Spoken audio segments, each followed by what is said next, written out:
भाजी मार्केटमध्ये सकाळ सकाळी पण परिसरातील आपले शेतकरी, भाजीपाला पिकवणारे जे शेतकरी आहेत ते सगळे येत आहेत. त्यांच्या आज भेटीला आलोय, त्यांचे आशीर्वाद घेण्यासाठी, त्यांच्या शुभेच्छा घेण्यासाठी आलोय.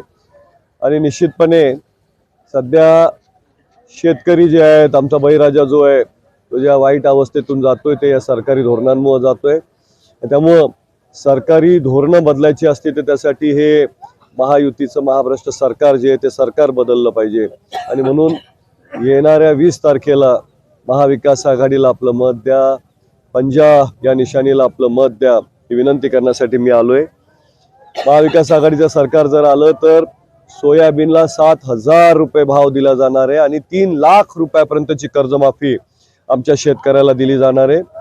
अनेक महालक्ष्मी योजनेसारख्या महिलांना, आमच्या मायमावल्यांना न्याय देणाऱ्या योजना आणि त्यासोबतच तरुण बेरोजगारांना 4,000 रुपये भत्ता आणि 2.5 लाख सरकारी रिक्त पद भरली जाणार, अशा पद्धतीचे अनेक न्याय महाविकास आघाडीचं सरकार देणार आहे. आपल्या सगळ्यांना विनंती की आपण सर्व महाविकास आघाडीला आणि चिखली मतदारसंघामध्ये पंजा या निशाणीला मत द्या, ही अत्यंत आग्रहाची विनंती.